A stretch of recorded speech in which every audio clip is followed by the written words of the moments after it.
Doctor Muhammad Allama Tahir al-Qadri صاحب، ان کے وہ شریف خاص بھی ہیں جناب حضرت علامہ مولانا محمد سرفراز قادری صاحب۔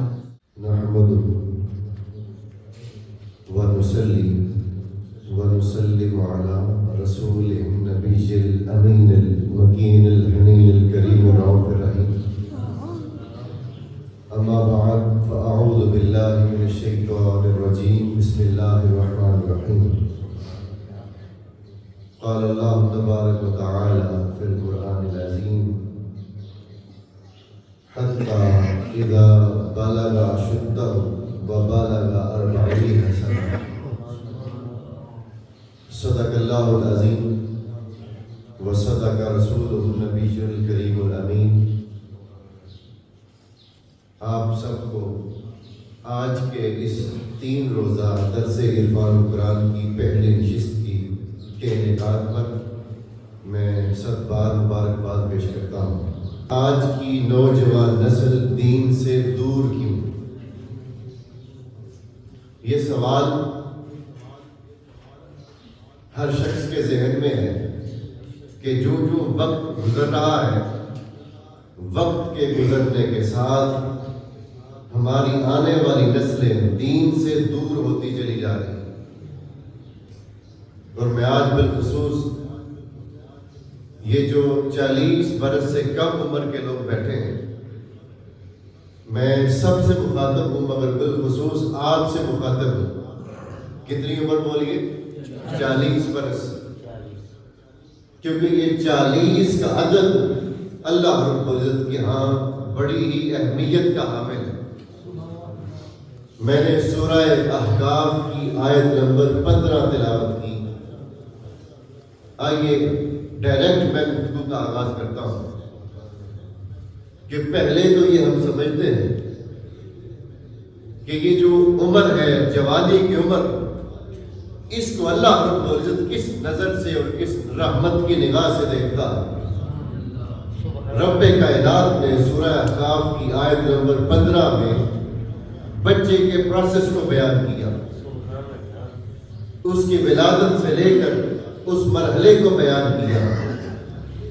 آگے چل کر اللہ رب العزت نے اس عمر کے پھر خاص حصے کو بیان کیا، فرمایا حتی اذا بلغ اشدہ 40 سنہ۔ اب 2 عدد ہیں یہاں پر، فرمایا حتی اذا بلغ اشدہ، جب وہ بچہ بڑھتے بڑھتے جوانی کو پہنچا۔ کہاں پہنچا بولیے؟ جوانی کو پہنچا۔ پھر فرمایا وہ جوانی وبلغ 40 سنہ، پھر وہ جوانی 40 برس کو پہنچی۔ اس عمر کا تذکرہ کر کے رب کائنات میں پھر ارشاد فرمایا جب وہ بچہ اس عمر کو پہنچتا ہے تو پھر وہ ہماری طرف رجوع کر کے ہم سے عرض کرتا ہے، اور ہم سے عرض کیا کرتا ہے؟ قال رب اوزعنی، اے میرے رب مجھے توفیق دے ان اشکر نعمتک، کہ میں تیری نعمت کا شکر ادا کروں۔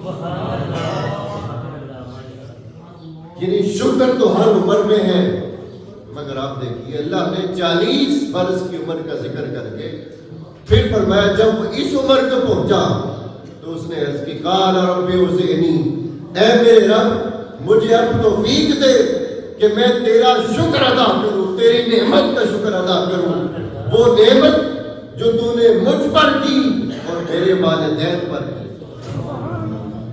صرف اپنی نعمت کا شکر ادا نہیں کیا، ساتھ اپنے والدین کا ذکر کر کے وَعَلَىٰ وَالِدَيَّ، مولا تو نے مجھ پر جو نعمت کی اس کا شکر بھی ادا کرتا ہوں، تو مجھے توفیق دے، توفیق بھی تو دے، شکر تیرا میں ادا کروں، اور صرف اپنی نعمت کا پر نہیں، جو میرے والدین پر تو نعمت کرتا رہا مولا اس کا بھی شکریہ ادا کروں۔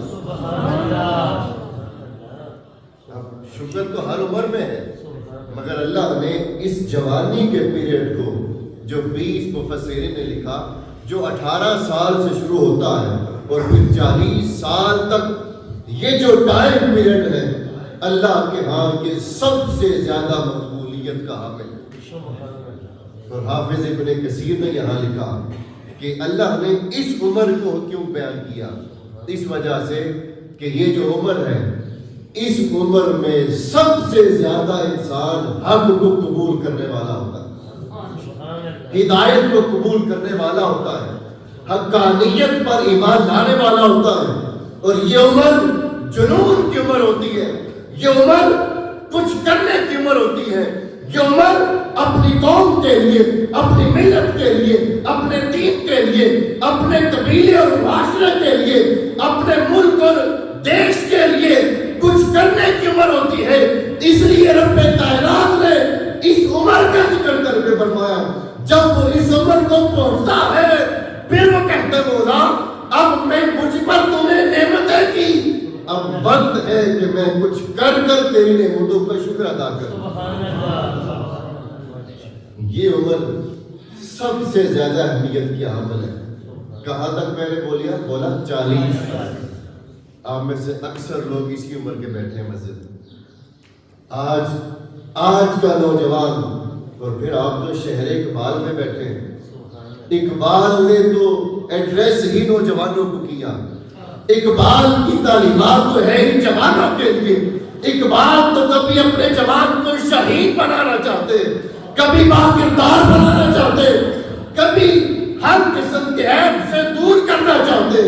اس لیے فرماتے ہیں وہی جوان ہے قبیلے کی آنکھ کا تارا، شباب جس کا ہو بیدار ضرب ہو کاری، شباب جس کا ہو بیدار ضرب ہو کاری۔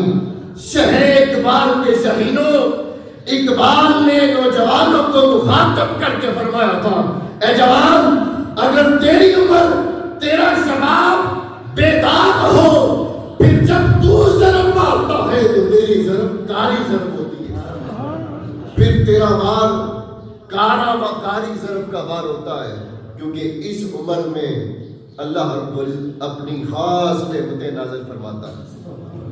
پھر رب کائنات نے موسیٰ علیہ السلام کی قوم کا ذکر کیا۔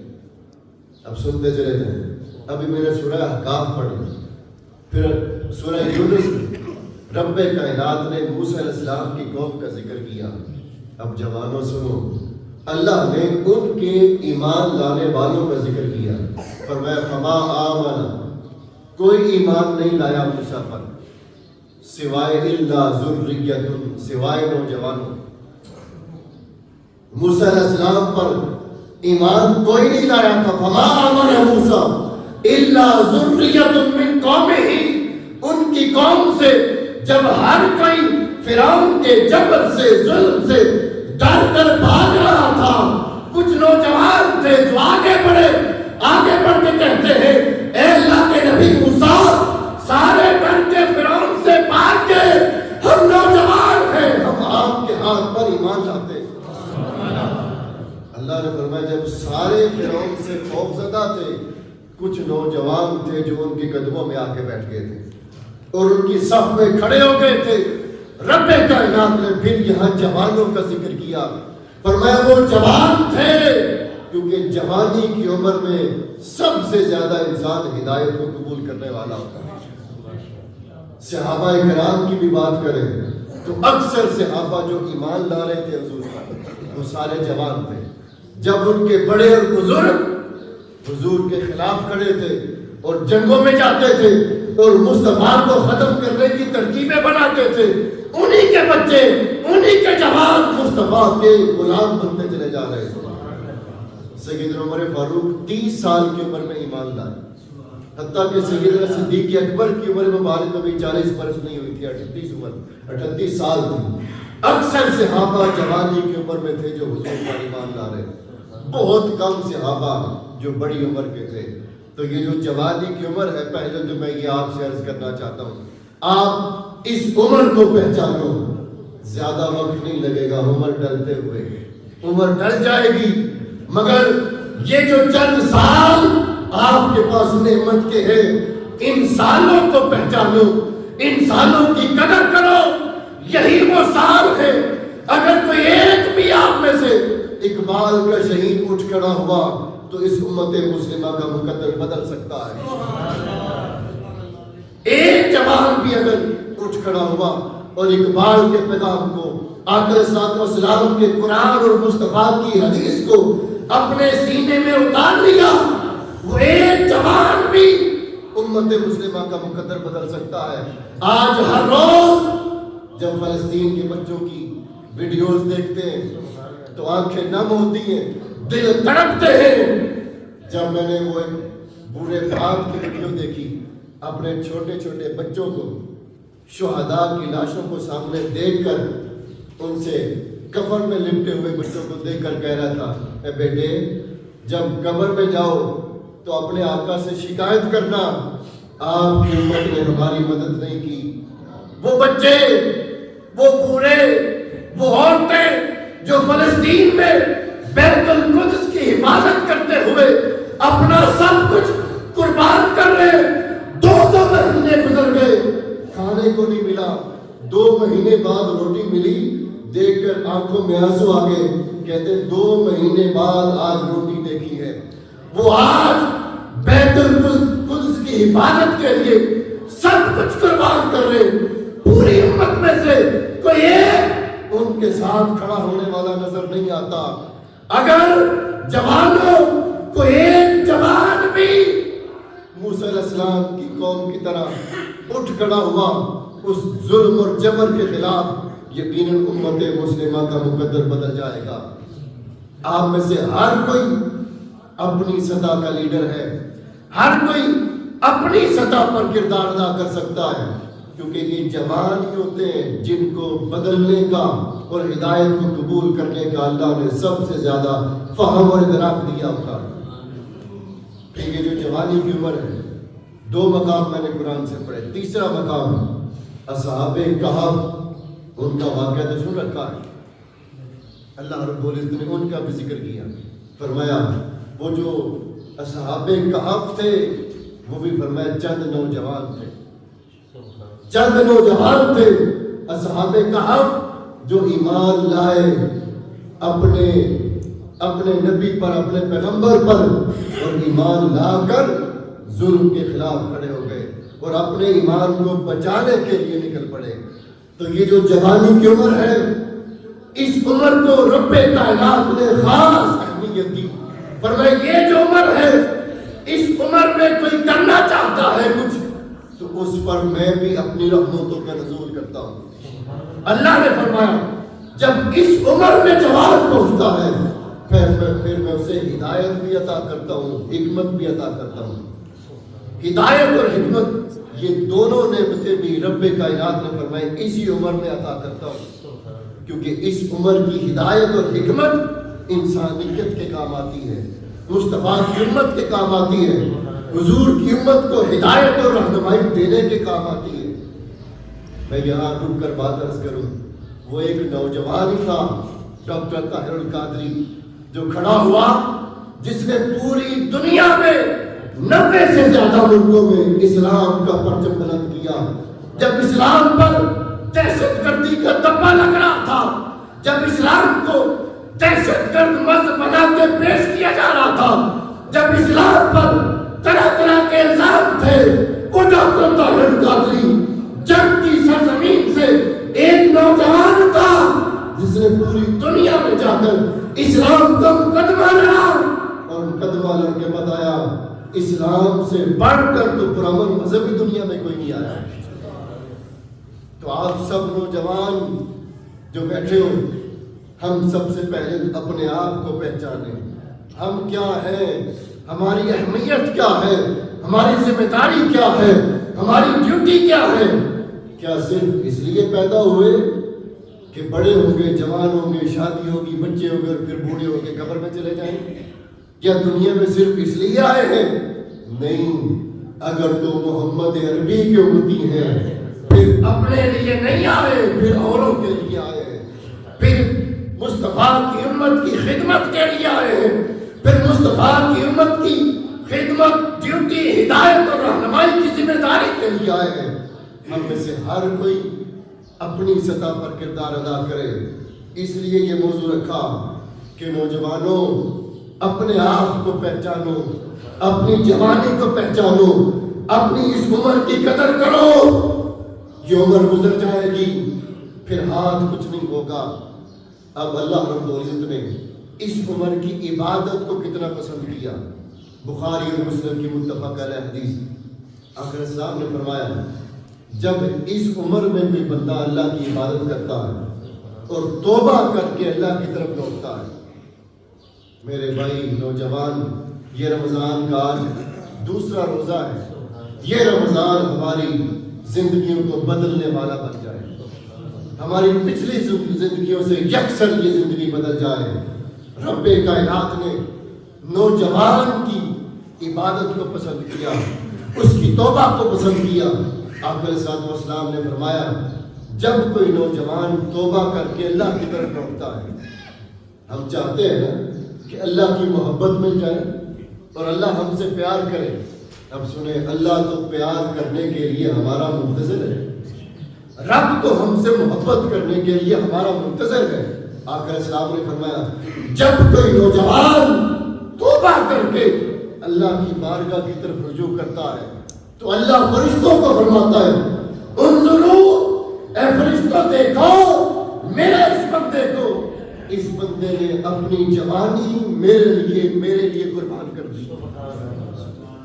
اللہ رش کرتا ہے اور فرشتوں کو فرماتا ہے فرشتوں انظروا، اس نوجوان کو دیکھو کہ صرف میری وجہ سے اس جوانی کی عمر میں میری بارگاہ کی طرف آ گیا ہے، میری محبت میں میری طرف لوٹ آیا ہے. اللہ اس سے محبت کرتا ہے اور فرشتوں کو فرماتا ہے فرشتوں تم بھی اس سے محبت کرو. یہ عمر اللہ خود منتظر ہے نوجوان کا اور نوجوان کی عبادت کا. پھر آقا علیہ السلام نے فرمایا نوجوان جب عبادت کرتا ہے تو اس کی عبادت کا اجر اللہ 70 گنا اس کو عطا کرتا ہے. کتنے گنا بولیے؟ 70 گنا. ہر کوئی عبادت کرتا ہے اللہ رب العزت، مگر جب جوان عبادت کرتا ہے تو اللہ اس کو 70 گنا زیادہ اجر عطا کرتا ہے. اللہ فرماتا ہے یہ جوانی کی عمر میں میری بارگاہ میں آ کے بیٹھ گیا ہے. حالانکہ جوانی دی بھی اسی نے، جان دی ہوئی اسی کی تھی. حق تو یہ ہے کہ حق ادا نہ ہوا. جوانی دی بھی اسی نے، عطا بھی اسی کی تھی، مگر دے کر کہتا ہے اے نوجوان میں نے تجھے صحت دی، جوانی دی، اب اس جوانی میں آ کر میری عبادت کر. اس لیے یہ جو جوانی کی عمر ہے، اس عمر کی عبادت اللہ کو سب سے زیادہ مقبول ہے. اب یہ تو میں نے چند باتیں کی، اس جوانی کی عمر کی اہمیت کیا ہے. اب وہ جو اسباب ہے جو میرا موضوع ہے کہ وہ وجہ کیا ہے دین سے دوری کی، نوجوان نسل دین سے دور کیوں. ان اسباب کو دیکھتے ہیں اور ان اسباب کو اپنی زندگیوں سے نکالنے کی کوشش کرتے ہیں. وہ کون سے اسباب ہیں، وہ کون سی وجوہات ہیں جن وجوہات کی بنیاد پر آج کا نوجوان دین سے دور ہے.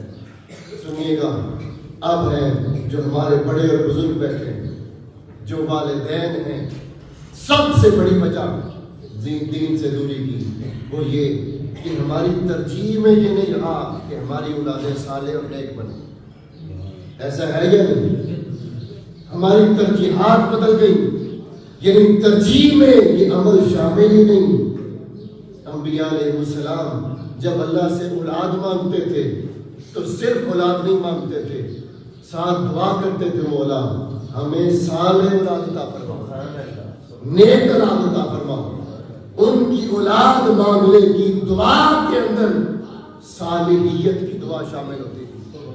وہ عرض کرتے تھے مولا تجھ سے اولاد مانگتے ہیں، اولاد دے، مگر وہ جو اولاد دے وہ صالح اولاد عطا فرما. ان کی ترجیح میں سب سے پہلی چیز ہوتی تھی کہ صالح اولاد ملے. آج ہماری ترجیحات میں یہ شامل نہیں رہا کہ اولاد جو اللہ دے وہ دیندار اولاد دے، وہ دین پر چلنے والی اولاد دے. جب ترجیح بدل گئی تو پھر اولاد کیسے دیندار ہو سکتی تھی؟ اولاد سب سے زیادہ آقا علیہ الصلوۃ والسلام نے فرمایا ہر بچہ جو پیدا ہوتا ہے وہ فطرت اسلام پر پیدا ہوتا ہے. پیدا ہونے والا بچہ اسلام پر پیدا ہوتا ہے. پھر وقت کے ساتھ ساتھ اس کے والدین کبھی اس کو یہودی بنا لیتے ہیں, کبھی اس کو نصرانی بنا لیتے ہیں, کبھی اس کو مجوسی بنا لیتے ہیں. یعنی بچہ پیدا مسلمان ہوا تھا, اسلام پر ہوا تھا, مگر اس کے والدین نے اس کا مذہب تبدیل کر دیا. اس کا مطلب یہ ہوا کہ والدین سب سے بڑا فیکٹر ہے بچے کی تربیت کو, بچے کی ڈائریکشن کو سیٹ کرنے کا, اس کی سمت کے تعین کو طے کرنے کا. والدین سب سے بڑا فیکٹر ہے. اگر والدین بچے کا مذہب بدل سکتے ہیں تو مجھے بتائیں والدین بچے کو صحیح راستے پر نہیں چلا سکتے. آقا علیہ الصلوۃ والسلام نے اس لیے فرمایا الجنت تحت اقدام الامہات, جنت ماں کے قدموں کے نیچے ہے. یعنی جنت ماں کے قدموں کے نیچے ہونے کا مطلب یہ ہے کہ وہ ماں اگر چاہے تو اس کو جنت کی تربیت دے دے, اور ماں اگر چاہے تو اس کو جہنم کی تربیت دے دے. یہ اس کے ہاتھ میں ہے. تو سب سے زیادہ جو بچے کی تربیت کی ذمہ داری ہے وہ والدین کے ہاتھ میں. تو پہلی وجہ اور پہلا سبب جو بچے کو دین سے دور کرتا ہے وہ والدین ہیں. ان دونوں کا اپنا کردار ہوتا ہے. مجھے بتائیے جب والد بچے کے سامنے نماز نہیں پڑھے گا تو توقع کرے گا کہ بیٹا پڑھ لے. جب ماں بچے کے سامنے نماز نہیں پڑھے گی اور نماز کے وقت کا اس کو پتہ بھی نہیں چلے گا, اذان ہوتی رہے اور وہ اپنے موبائل میں لگی رہے, اذان ہو کے نماز کا وقت گزر جائے اور اسے پرواہ بھی نہ ہو, تو مجھے بتائیے بچی یا بچہ اس کو دیکھ کر نمازی بن جائے گا؟ نہیں بن سکتے. اس لیے بچے کی تربیت کا پہلا مرکز والدین ہے. اس لیے دین سے دوری کا سبب بھی سب سے بڑا سبب وہ والدین ہے.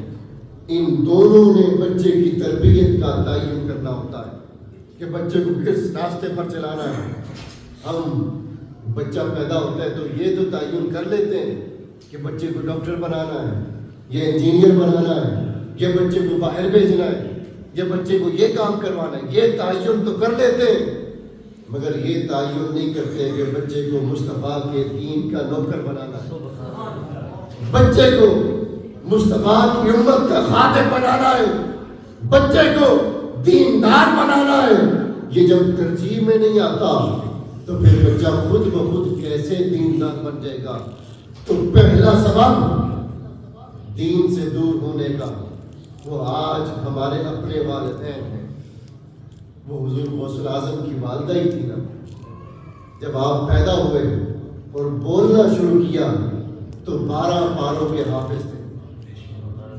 آپ جانتے ہیں کل ان کا یوم ولادت بھی تھا. حضور غوث الاعظم غوث الثقلین شیخ عبد القادر جیلانی رضی اللہ تعالیٰ عنہ 12 پاروں کے حافظ قرآن تھے جب آپ پیدا ہوئے. کیسے؟ کیونکہ ماں جب آپ پیٹ میں تھے تو قرآن مجید کی تلاوت کرتی تھی. تو جتنے پارے ماں نے تلاوت کیے تھے اتنے پارے بچے نے حفظ کر لیے. کیونکہ وہ ماں بھی عام ماں نہیں تھی اور ان کا والد بھی عام والد نہیں تھا. یہ بچپن سے واقعہ سنا ہے کہ ایک نوجوان نے ایک نہر میں دریا میں بہتا ہوا سیب کھا لیا تھا. یہ واقعہ تو سنا ہے کہ ایک سیب کھا لیا تھا اور پھر سوچا کہ یہ سیب میرا تو تھا ہی نہیں, میں نے کھا لیا. اس سمت چل پڑے جدھر سے پانی چلتا آ رہا. چلتے چلتے ایک جگہ پر پہنچے تو وہاں سیبوں کا باغ دیکھا. اس باغ کے اندر چلے گئے. حالانکہ آپ نے نہ چوری کیا تھا, وہ بہتا ہوا کھایا تھا, مگر یہ بات بھی آپ کو پریشان کر رہی تھی کہ میں نے سیب کسی کا کھا لیا. وہاں پہنچے, وہاں پہنچ کر باغ کے مالک کا پوچھا, ملاقات کر کے عرض کرتے ہیں حضور ایک سیب آپ کے باغ کا ٹوٹ کے پانی میں چلا گیا تھا, میں نے پکڑ کر کھا لیا, میں آپ سے معافی مانگنے آیا ہوں. اس مالک نے بھی دیکھا کہ یہ نوجوان کوئی عام نہیں جو ایک سیب کی معافی مانگنے آ گیا. اب انہوں نے وہ اقبال نے فرمایا اسے چھٹی نہ ملی جس نے سبق یاد کیا. اس نے دیکھا کہ یہ نوجوان ایک سیب کھا کے آ گیا ہے تو کوئی عام نوجوان نہیں ہو سکتا. اور وہ پہلے ہی تلاش میں تھے کسی ایسی نوجوان کی. نوجوانوں یہ جو عمر اللہ نے دی ہے یہ سب سے بڑی نعمت ہے. میں پھر بار بار کہہ رہا ہوں 4 سال بعد 5 سال بعد آہستہ آہستہ ڈلنا شروع ہو جائے گی. پھر پچھتاوے کے سوا انسان کے ہاتھ میں کچھ نہیں ہوتا. ایک نوجوان ایک سیب کھا کر چل پڑا. باغ کے مالک نے دیکھ کر کہا ہے نوجوان تو نے میرا سیب کھا لیا, تجھے معافی نہیں ملے گی, تجھے معافی نہیں ملے گی, تجھے میرے باغ کی راکھی رکھنا پڑے گی, خدمت کرنا پڑے گی. انہوں نے اس لیے رکھا تھا کہ اس کو قریب سے دیکھوں یہ جوان کیسا, اس کو اپنے باغ میں رکھ کر قریب سے پرکھوں, اس کو دیکھوں, اس کے کردار کو دیکھوں, اس کی صفات کو دیکھوں, یہ کیسا نوجوان ہے. کہا تجھے معافی نہیں ملے گی, میرے باغ میں رہ کر میرے باغ کی رکھوالی کر, خدمت کر, پھر معاف کروں گا. ایک سیب کی سزا دی جا رہی, حالانکہ سزا بنتی نہیں تھی, مگر وہ بھی سزا نہیں دے رہے تھے, وہ پاس رکھنا چاہتے تھے. آپ نے رکھ لیا. 7 سال تک کی روایت آتی ہے کہ پاس رکھا. جب 7 سال خدمت کی, اجازت مانگی کہ حضور اب جا سکتا ہوں, فرمایا ابھی نہیں, ایک شرط اور باقی ہے معافی کی. اے نوجوان میں نے تجھے 7 سال دیکھا ہے, قریب سے دیکھا ہے, تیرا کردار دیکھا ہے, تیرا اٹھنا بیٹھنا کھانا پینا سونا دیکھا ہے. میں تجھے ایسے نہیں جانے دے سکتا. ایک شرط باقی ہے. میری ایک بیٹی ہے جو آنکھوں سے دیکھ نہیں سکتی, جو قدموں سے چل نہیں سکتی, جو کچھ چھو نہیں سکتی, جو کچھ سن نہیں سکتی, جو کچھ بول نہیں سکتی. تجھے اس بیٹی سے نکاح کرنا پڑے گا, پھر معافی ملے گی. اس نوجوان نے ایک سیب کی سزا دی جا رہی. عرض کی حضور پھر تو معافی مل جائے گی, پھر معافی مل جائے گی. میں اس شرط پر بھی عمل کرنے کو تیار ہوں, اس شرط کو بھی قبول کرتا ہوں. جب نکاح ہوا دیکھا وہ آنکھوں سے بھی ٹھیک, کانوں سے بھی ٹھیک, ہاتھوں سے بھی ٹھیک, بالکل تندرست ہے. عرض کی حضور آپ نے تو کچھ اور کہا تھا, یہاں تو معاملہ اور ہے. فرمانے لگے بیٹے یہ تجھے سزا نہیں دی تھی, میں تیری محبت میں تجھے اپنے پاس رکھنا چاہتا تھا, تجھے دیکھنا چاہتا تھا کہ آج کے دور میں ایسا جوان بھی ہے جو ایک سیب کھا کر بھی معافی مانگنے آ گیا ہے. میں تجھے اپنے پاس رکھ کر تجھے دیکھنا چاہتا تھا. اور سنو میری بیٹی پارسا ہے, نیک ہے, آنکھوں سے کوئی غیر نہیں دیکھا, کانوں سے کچھ غیر نہیں سنا, ہاتھوں سے کچھ غیر نہیں پکڑا, چل کر کسی غیر کی طرف نہیں کی. اس لیے میں اس کے لیے ڈھونڈ رہا تھا کوئی ایسا نوجوان ملے جو میری بیٹی کے لائق ہو. جب تجھے دیکھا دل نے کہا یہ نوجوان ہے جس کا تو آج تک منتظر تھا. جب یہ دونوں سالے والدین ماں اور باپ ملے تو ان دونوں کی جو اولاد پیدا ہوئی حضور غوث العظم کی شکل میں پیدا ہوئی. تو آج دین سے دوری کا پہلا سبب کیا ہے بولیے؟ والدین. بولیے نا کیا ہے؟ والدین. میں صرف خطاب کر کے نہیں جانا چاہتا, میں جب کچھ باتیں یاد ہو جائیں, ذہن میں بیٹھ جائیں, پھر آپ کو یہ رحمتوں اور برکتوں کا مہینہ رمضان, اس مہینے میں تو شیطان بھی بند ہے, جہنم کے دروازے بھی بند ہیں, جنت کے دروازے کھلے ہیں. اس کریم کا کرم تو دیکھیے, اس نے اس مہینے میں نیکی کا ماحول بھی خود بنا دیا. اس نے کہا تمہیں شیطان روکتا ہے نا میرے بندو, شیطان تمہیں مجھ سے دور کرتا ہے نا, میں نے خود شیطان کو پہلے اجازت دی تھی کہ جا جو کر سکتا ہے کر, تیرا بس میرے بندوں پر نہیں چلے گا. مگر میں نے دیکھا میرے بندے کمزور ہیں, اس لیے جو ہی رمضان آتا ہے میں شیطان کو پھر بند کر دیتا ہوں کہ کمزور بندے بھی میری بارگاہ میں آ جائیں. میں خود نیکی کا ماحول دیتا ہوں, جہنم کی کھڑکیاں دروازے بند کر دیتا ہوں تاکہ کسی کو جہنم سے ڈر نہ لگے. ہر کسی کو پتا ہو یہ وہ مہینہ ہے جس مہینے میں کوئی جہنم میں نہیں جاتا, کیونکہ جہنم کے دروازے بند کر دیے, اور یہ وہ مہینہ ہے جنت کے دروازے کھول دیے. اس دروازے کھولنے کا مطلب کیا ہے بھلا؟ دروازے کھولنے کا کوئی تو مطلب ہوگا نا. یعنی بند کرنے کا مطلب یہ ہے کہ اب کوئی جا نہیں سکتا جہنم میں, اور کھولنے کا مطلب یہ ہے اب روکنے والا کوئی نہیں. ویسے تو جنت کے دروازے اس نے کھولے مگر دربان رکھے, مگر جب یہ مہینہ آتا ہے فرماتا ہے اس مہینے میں جنت کے دروازے کھول دیتا ہوں, بس کوئی آئے تو صحیح چل کر. جب وہ جنت کے دروازے پر آئے گا اسے وہاں روکنے والا کوئی نہیں ملے گا, وہ جنت میں چلا جائے گا. اس کریم کا کرم ہے.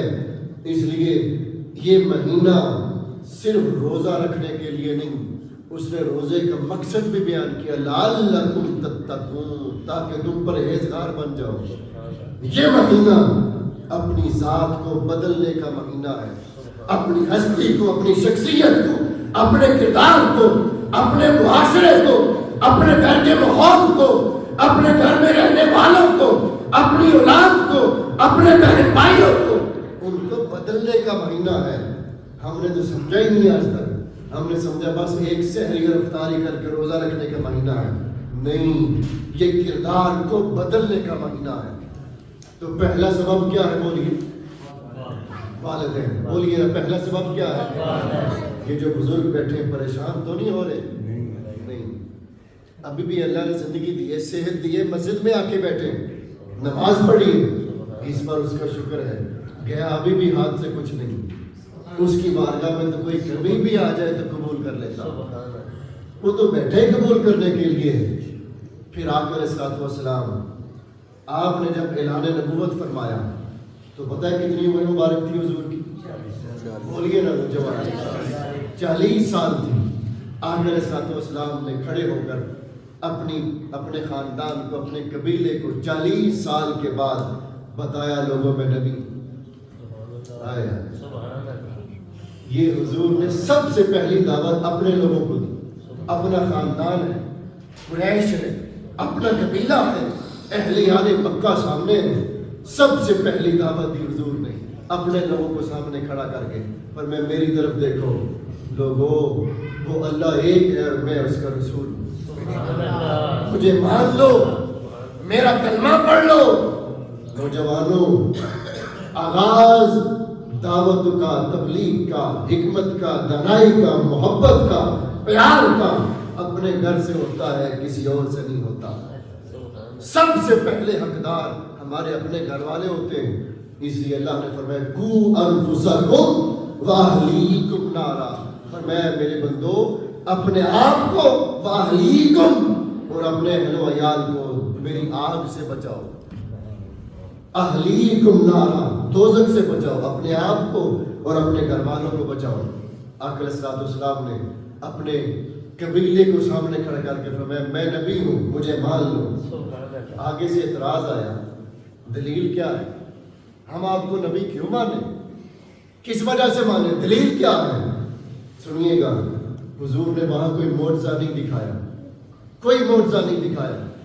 پہلی بار حضور چاہتے تو کوئی بڑا معجزہ دکھاتے, تو پہاڑ کو اڑا کے دکھاتے, سورج کو پلٹا کر دکھاتے, چاند کو توڑ کر دکھاتے. حضور نے کوئی معجزہ نہیں دکھایا, پہلی بار بتایا میں نبی ہوں, اور پہلی دلیل دی. سنیے گا اب دلیل. فرمایا میں نبی ہوں.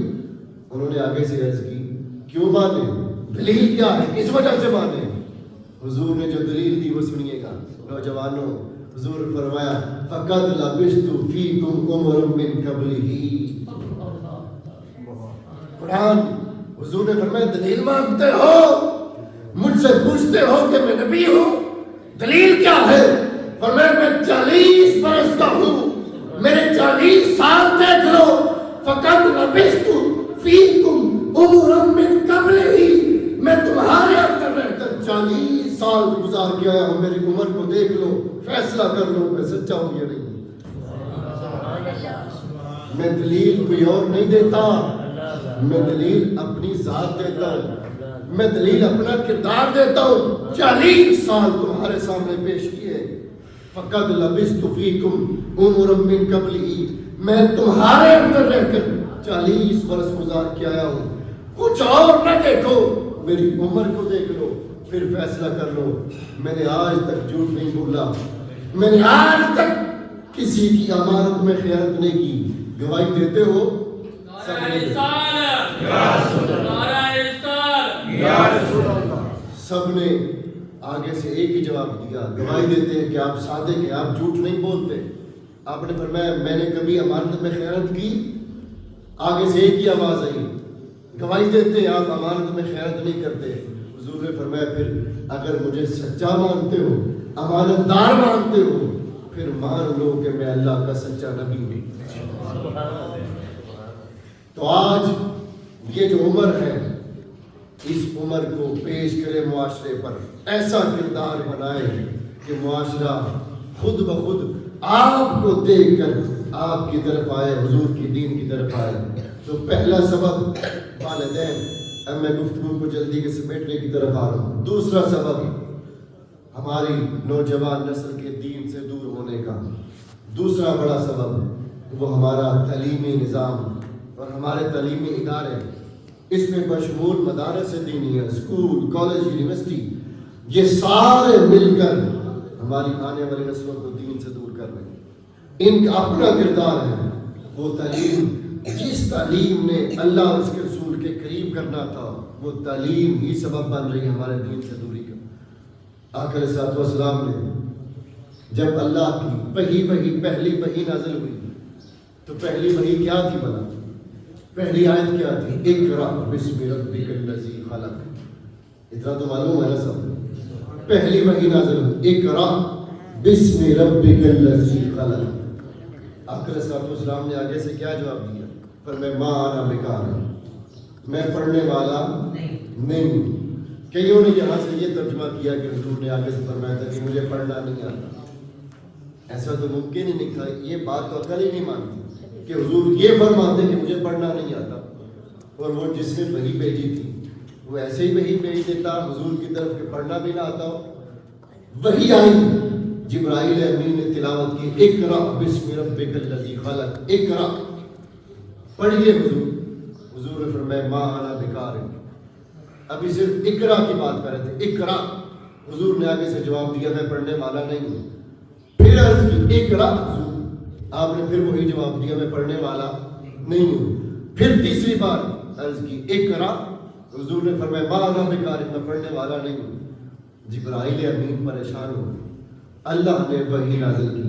فرمایا جبرائیل صرف اقرا تک نہ رہے, آگے بھی بات کر,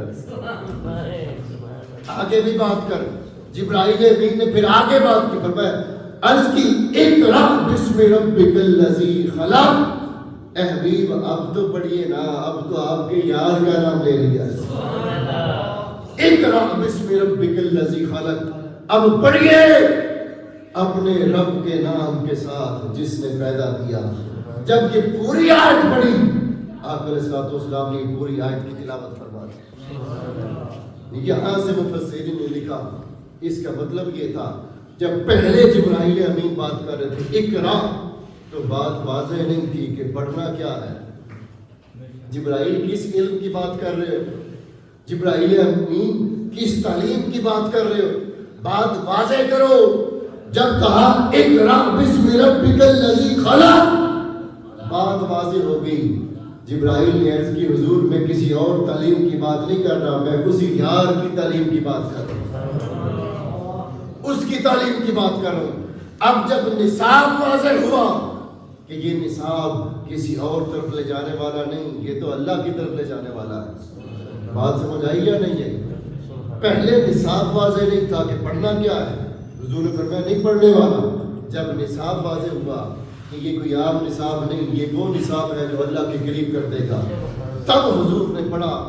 اس لیے کہا تھا اللہ سے کرے دور تو تعلیم بھی فتنہ, اولاد بھی, املاک بھی, جاگیر بھی فتنہ. نہ حق کے لیے اٹھے تو شمشیر بھی فتنہ, اور شمشیر ہی کیا نعرہ تکبیر بھی فتنہ. وہ تعلیم جو مولا سے دور کرے وہ تعلیم کسی کام کی نہیں ہوتی. آج اس نظام تعلیم نے ہماری نوجوان نسلوں کو دین سے دور کر دیا.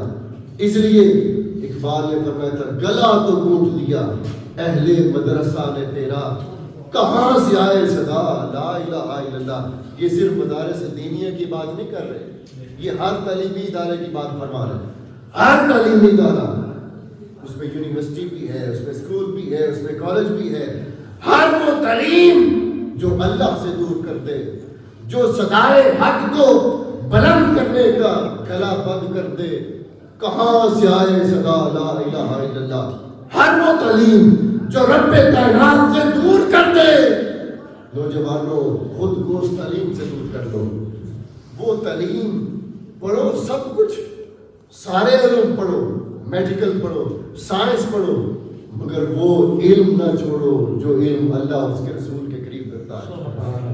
جو اللہ کے قریب لائے اس علم سے دور نہ ہو. اس لیے اقبال نے فرمایا, اٹھا میں مدرسہ اور خانقاہ سے غمناک, نہ زندگی نہ معرفت نہ محبت نہ نکاح. آپ نے اس وقت, اب تصور کریں, صدی پہلے یہ بات فرمائی کہ اٹھا میں مدرسہ اور خانقاہ. یعنی یہ جو دونوں تعلیم کے ذریعے تھے, آپ نے فرمایا میں ان دونوں سے غمناک ہو کے اٹھا, کیونکہ یہاں نہ معرفت رہی مولا کی, نہ زندگی رہی, نہ محبت رہی. اس تعلیم سے نچوڑ کر معرفت بھی نکل گئی, زندگی بھی نکل گئی, محبت بھی نکل گئی. اب صرف اور صرف فتنہ باقی بچا ہے, وہ فتنہ جو اللہ سے بھی دور کرتا ہے, اس کے رسول سے بھی دور کرتا ہے. اس لیے دوسرا سبب ہماری تعلیم کا یہ جو سسٹم ہے. مگر سوال یہ ہے کہ ہم تو بدل لیں گے سسٹم, ہم نہیں بدل سکتے. پھر حل کیا ہے؟ حل یہ ہے کہ کم از کم اپنے آپ کو ایسے علم کے ساتھ جوڑ کے رکھیں, ایسی تعلیم کے ساتھ جوڑ کے رکھیں جو تعلیم ہمیں اللہ اور اس کے رسول کے قریب کرے, اور ہمیشہ اس علم سے جڑ کر رہیں. وہ علم اور تعلیم جو اللہ اور اس کے رسول کے اور دین کے قریب رکھے. دیکھیے, اب یہ آخری باتیں ہیں میری. آج 2 سبب میں نے بیان کیے. تیسرا امپورٹنٹ سبب, اور یہ سب سے بڑا سبب ہے, وہ یہ کہ صحبت کا تعین. کیا ہے بولیے, بولیے نا, کیا ہے صحبت کا تعین. اب یہ جو صحبت ہے, یہ آپ نے میری گفتگو سر کے کانوں سے بھی سننی ہے, دل کے کانوں سے بھی سننی ہے. صحبت کے حصول کی دو ذریعے ہیں. کتنے ذریعے ہیں؟ صحبت 2 طرح سے مل سکتی ہے. یا آپ کسی کو دیکھیں اور دیکھ کر اس سے صحبت حاصل کریں, یا آپ کانوں سے کسی کو سنیں اور سن کر صحبت کا فائدہ اٹھائیں. اگر آپ کسی کو دیکھ نہیں سکتے, سن نہیں سکتے, تو صحبت اثر نہیں کرتی. یا دیکھنے سے صحبت اثر کرتی ہے, یا سننے سے. کتنے ذریعے ہیں بولیے؟ 2 ذریعے ہیں صحبت کے حصول کے, دیکھنا اور سننا. اب مجھے بتائیے, یہ موبائل جو میرے سامنے بھی پڑا ہے, آپ آج کے دور میں صحبت کا تصور بدل گیا ہے. اب وہ صحبت نہیں رہی جو پہلے زمانوں میں تھی. پہلے زمانوں میں صحبت پانے کے لیے آپ کو سفر کر کے جانا پڑتا تھا, کسی کے پاس جا کے بیٹھنا پڑتا تھا. آج کے زمانے میں صحبت وہ نہیں رہی. آپ اپنے گھر میں بند کمرے میں بھی بیٹھے ہو, اس موبائل کے ذریعے آپ دنیا کے دوسرے کونے میں بھی صحبت میں ہوتے ہیں, کیونکہ آپ اس کے ذریعے کسی کو دیکھتے بھی ہیں, سنتے بھی ہیں. اس کا مطلب یہ ہوا, اب وہ جو صحبت جس پر زور صوفیاء دیتے تھے کہ برے بندے دی صحبت یارو, جمیں دکان لوہارا, کپڑے پاوے کنج کنج بجے, جن کا پین ہزارہ, اور چنگے بندے کی صحبت یارو, جمیں دکان اتارا, سودا پاوے لئیے نہ لئیے ہلے آن ہزارہ. اب یہ میاں صاحب کا شعر آقا صلی اللہ علیہ وسلم کی حدیث ہے, بخاری اور مسلم کی حدیث. آقا صلی اللہ علیہ وسلم نے بھی اپنی حدیث مبارکہ میں صحبت کو بیان کیا.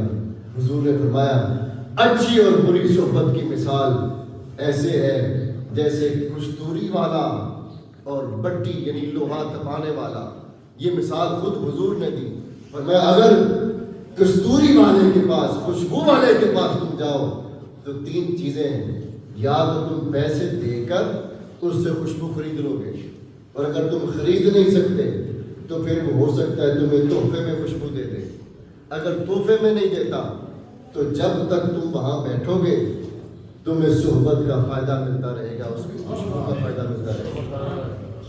یہ 3 وجہ پھر آقا السلام نے فرمایا، اور بری مثال ایسے ہے جیسے لوہا گرم کر کے بٹی تپانے والا، فرمایا وہاں جا کے بیٹھو، اگر تم وہاں سے کچھ بھی نہ لو مگر جب تک بیٹھو گے تمہیں چنگیں اور اس کی بدبو تمہیں متاثر کرتی رہے گی۔ اس لیے یہ جو صحبت ہے اب وہ پچھلے زمانوں والی نہیں رہی۔ آج ہماری نوجوان نسل کی دوری کا جو سب سے بڑا سبب ہے وہ یہی صحبت ہے کہ ہم سمجھتے ہیں کہ صحبت کسی کی یاری کو کہتے ہیں، نہیں، صحبت کسی کو دیکھنے کو، کسی کو سننے کو کہتے ہیں۔ ہم دن میں کتنے لوگوں کو یہاں دیکھتے ہیں، کتنے لوگوں کو سنتے ہیں، اس کا مطلب یہ ہوا اب صحبت کا سارا تصور بدل گیا ہے۔ اب صحبت وہ نہیں رہی کہ آپ چل کر جائیں گے تو صحبت ملے گی، نہیں، آپ اپنے بستر پر اکیلے بیٹھے ہیں تب بھی کسی کی صحبت میں، جس کو آپ دیکھ رہے ہیں یا جس کو آپ سن رہے ہیں۔ اس لیے اب اس سے دوری تو ممکن نہیں، مگر یہ ہے کہ اب اس کو بھی اچھی صحبت میں لے آؤ، اس کو بھی اپنے کردار کو سنوارنے کی طرف لے آؤ، کیونکہ اس کے اندر اگر بری صحبت ہے تو اچھی صحبت بھی اس کے اندر موجود ہے، اچھی چیزیں بھی اس کے اندر موجود ہیں۔ اس کے اندر قرآن بھی ہے، اس کے اندر حدیث بھی ہے، اس کے اندر کتب بھی ہے، اس کے اندر حضور شیخ الاسلام کے 10,000 آپ نے خطاب فرمائے، کتنے؟ 10,000 جو یوٹیوب پر یہاں پر موجود ہیں۔ پھر آپ نے جو کتابیں لکھی 600 سے زائد کتابیں، وہ کتابیں بھی اس کے اندر موجود ہیں، یعنی جو چھپ کے آ گئی، لکھی تو آپ نے 1000 سے زیادہ ہے، مگر جو چھپ کے آ چکی مارکیٹ میں 600 سے زائد کتابیں اس کے اندر موجود ہیں۔ اس کا مطلب یہ ہوا یہ صرف بری صحبت نہیں دیتا، اس کے اندر اچھی صحبت بھی ہے۔ اب فیصلہ ہم نے کرنا ہے کہ ہم نے اس سے بری صحبت لینی ہے یا اچھی صحبت لینی ہے۔ دیکھیں ہر چیز پر اثر ہوتا ہے، صحبت سے کوئی اپنے آپ کو بچا نہیں سکتا، کوئی نہیں بچا سکتا، بلکہ صوفیاء تو کہتے ہیں کوئی شخص پیدا ہی نہیں ہوا جس پر صحبت اثر نہ کرتی ہو۔ ایسا کوئی شخص آج تک پیدا نہیں ہوا جس پر صحبت اثر نہ کرتی ہو۔ ہم یہ سوچیں کہ ہم یہاں سے تو جو مرضی دیکھیں، جس مرضی کو سنیں اور کہیں کہ ہم اچھے بن جائیں، یہ ممکن نہیں ہو سکتا۔ ہم اتنے طاقتور نہیں ہوئے کہ صحبت تو بری رہے اور اپنے آپ کو بنانا اچھا چاہیں، ایسا کبھی ممکن نہیں ہو سکتا۔ اچھائی ایک ہی طریقے سے ممکن ہے کہ صحبت کو اچھا کر لے۔ اگر صحبت اچھی ہو گئی تو کردار اچھا ہو جائے گا، اور صحبت اچھی نہ ہوئی تو کردار اچھا نہیں ہو سکتا، کیونکہ یہ ایک پانی کے تنکے کی طرح ہے۔ اگر پانی کا قطرہ پتھر پر بھی گرتا رہے تو پتھر میں بھی سوراخ ہو جاتا ہے۔ کہ یار عشق میں اپنا مقام پیدا کر، نیا زمانہ نئے صبح و شام پیدا کر، تیرا طریق امیری نہیں فقیری ہے، خودی نہ بیچ، خودی نہ بیچ، اپنی خودی کو سنبھال کے رکھ، غریبی میں نام پیدا کر۔ اقبال نے اپنے بیٹے کو یہ فرمایا تھا کہ بیٹے، جب انہوں نے گرامو فون مانگا تھا، آپ نے فرمایا تھا بیٹے ان چکروں میں نہ پڑ، خودی نہ بیچ، غریبی میں نام پیدا کر۔ نوجوان امت مسلمہ کے نوجوانوں، حضور کی امت کے خوبصورت نوجوانوں، حضور ہمیں دیکھ رہے ہیں، آپ کو دیکھ رہے ہیں، انشاءاللہ اس امت کا مقدر بدلے گا انشاءاللہ، زیادہ وقت نہیں، انشاءاللہ اس امت نے پلٹنا ہے، ریوائیول ہونا ہے، یہ ظلم کی رات کٹے گی، فلسطینیوں کا صبر ان کے کام آئے گا۔ آپ ذرا اتنا سا تصور کر لیں، وہ پیچھے ہٹ جائیں اور کہیں گے جی ٹھیک ہے ساری امت کو پرواہ نہیں تو ہمیں کیا پریشانی ہے، ہم بھی پیچھے ہٹ جاتے ہیں، وہ کمپرومائز کر لیں اور اسرائیل سے کہیں جی ہمیں مارے نہ، ہم آپ کے ساتھ چلتے ہیں، ان کے سارے مسئلے حل ہو جائیں گے۔ مگر ان کو اللہ نے کچھ تو نور دے رکھا ہے نا، کوئی روشنی یہاں ہے، ان کے قلب میں کوئی روشنی ہے جو ان کو کمپرومائز نہیں کرنے دیتی۔ ان میں سے جتنے بھی شہید ہوتے ہیں وہ پھر نعرہ تکبیر لگاتے ہیں، وہ پھر نعرہ رسالت لگاتے ہیں اور پھر کہتے ہیں مولا اپنی مدد بھیج، اپنی مدد نازل فرما، اے بدر کے میدان میں فرشتوں کو اتار کے والے ان بچوں کی مدد فرما، ان عورتوں کی مدد فرما. یقیناً یہ صبر کام آئے گا، وقت بدلے گا، مگر جوانوں وہ تب بدلے گا جب ماں آپ میں سے کچھ نوجوان اقبال کی فکر کے امین بن جائیں گے، جب اقبال کے شہید کے شہر سے بھی کچھ شہید پیدا ہوں گے. اور ہر کوئی اللہ کے ہاں ہر کوئی بڑا ہے، مگر بڑا وہی ہے جس کے دل میں بڑائی ہے. یہاں تقویٰ کا نور ہے. آپ کو اللہ سلامت رکھے. اللہ کریم آپ کی جوانیوں پر ہم سب پر اپنا خاص فضل و کرم فرمائے. وآخر دعوانا الحمدللہ.